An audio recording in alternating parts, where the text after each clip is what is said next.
રોહિતભાઈ, news કેપિટલમાં આપનું સ્વાગત છે. સૌથી પહેલો એ સવાલ કે તમારી પાસેથી પહેલા તો એ સમજવું છે કે જે વનરક્ષકો છે એમની મુખ્ય માંગ કઈ છે?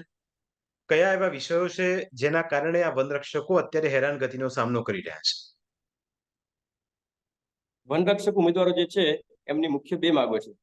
પ્રથમ માંગ તો એ છે કે જે અત્યારે પરિણામ જાહેર કર્યું છે 25 ગણા જે સંખ્યા છે એના 25 ગણા ઉમેદવારો જે જાહેર કર્યા છે તેમના નોર્મલાઇઝેશન પહેલાના અને નોર્મલાઇઝેશન પછીના માર્ક્સ જાહેર કરવામાં. કેમ કે અત્યારે જે મેરિટ બહાર પાડવામાં આવ્યું છે તેમાં કોઈ પણ ઉમેદવારના માર્ક્સ જાહેર કરવામાં આવ્યા નથી. એનાથી કઈ રીતે ખ્યાલ આવે કે આ ઉમેદવારને આટલા આવે છે? એક કટ ઓફ આપ્યું છે, કટ ઓફ પણ બહુ હાઈ છે, પણ કટ ઓફ આપ્યું છે તો લોકોને કેટલા મેરિટ છે એ જાણે. નોર્મલાઇઝેશન પહેલાના અને નોર્મલાઇઝેશન પછીના કેટલા માર્ક્સ એ જણાવો. અને બીજી માંગ એ છે કે સીબીઆરટી કોમ્પ્યુટર બેઝ જે ઓનલાઈન પદ્ધતિ લેવામાં આવે છે એ રદ કરવામાં આવે. એમ તો સીબીઆરટી નો ફૂલ ફોર્મ આપણે જે કોમ્પ્યુટર બેઝ રિક્રુટમેન્ટ ટેસ્ટ કહે છે, પરંતુ હું એવું માનું છું એ કૌભાંડ બેઝ રિક્રુટમેન્ટ ટેસ્ટ છે. એના માટે એ બે માંગ છે, મુખ્ય માંગો છે કે ઓનલાઈન પરીક્ષા રદ કરી ઓફલાઈન લેવાનું ચાલુ કરશે.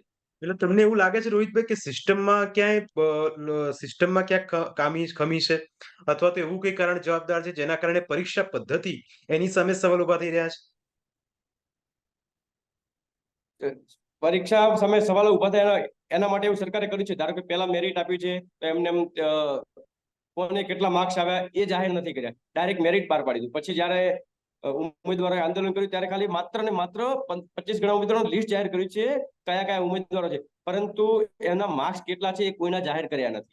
એટલે એ શંકા થાય છે. આપણે ઓનલાઈન ની વાત કરીએ તો અગાઉ પણ ઘણી ભરતીઓ જોઈ ચુક્યા છે. ઓનલાઈનમાં કૌભાંડ મોટા પાયે થાય છે, એમાં પકડાતા નથી. એટલા માટે શંકા જાય છે આમાં. અને 100% જો એ સાફ દિલના હોય ને એમને કઈ કર્યું નથી, સાફ જ છે એમને જે, તો પછી માર્ક્સ દરેકને આપવામાં એમને શું પ્રોબ્લેમ છે, શું સમસ્યા છે?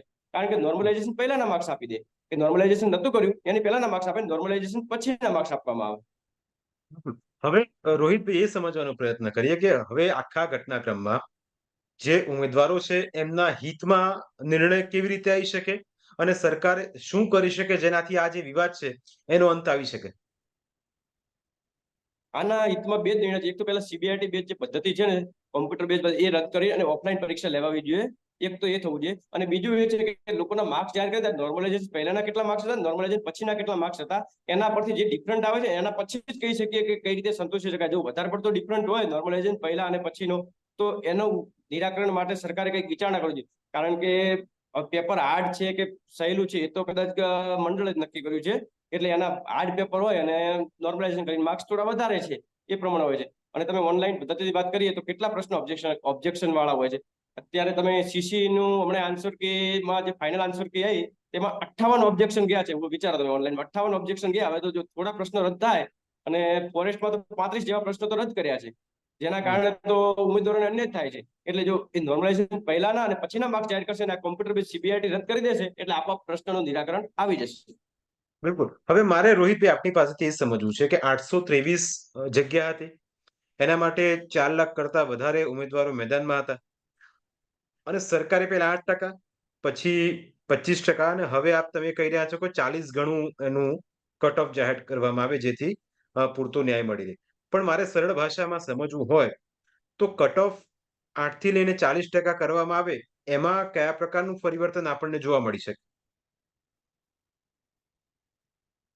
કટઓફમાં કેવું, દરેકના માર્ક્સ જાહેર કરશે એટલે ખબર પડશે કે કેટલું મેરિટ કોના કેટલા માર્ક્સ છે. એનાથી તમને જે પારદર્શિકતા છે એ જળવાઈ રહેશે. જે આપણને એમાં એ શંકા નહીં રહે કે આ કૌભાંડથી છે કે એ રહ્યું છે, શંકા નહીં રહે, એટલે પારદર્શિતા જળવાઈ રહી છે.